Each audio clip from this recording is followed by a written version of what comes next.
Have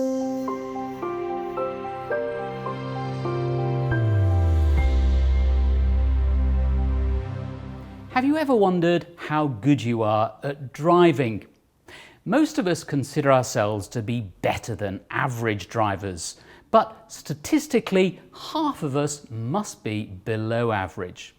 Now, that's a classic example of what behavioural scientists call overconfidence bias.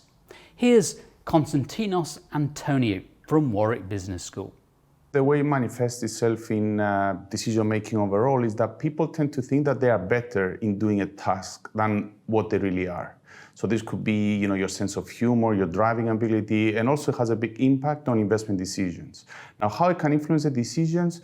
It could be the case that you over-rely on information that is not really information. So you trade too much on the back of news or rumours that you analyze and think that there is some value, there is some signal there that could help you actually make money, but in fact there is nothing there, it's just noise. So overconfidence will make you think that there is something of value there, but in fact there is nothing. So what ends up happening is that you trade more than what you should trade. Though there's some disagreement as to why human beings are so prone to overconfidence, it's generally believed that it has something to do with evolution. Characteristics that were helpful to our distant ancestors are not always so helpful today. As far as survival goes, perhaps overconfidence is a good thing. But in the domain of investments, it is not a good thing.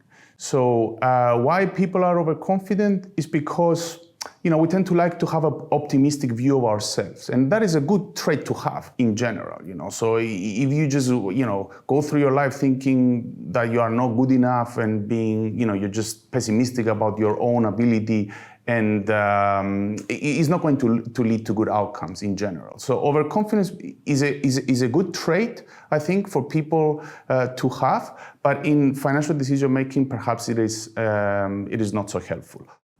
So, is there anything that investors can do about overconfidence? Thankfully, there is.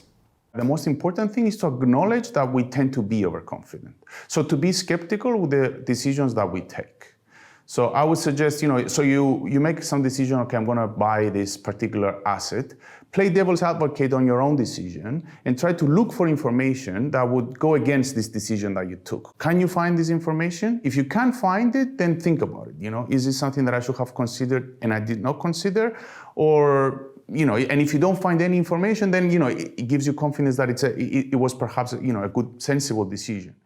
And if you suspect you are being overconfident, the best advice is to err on the side of caution. By simply staying invested in low-cost index funds, you can expect better than average returns after costs in the long run.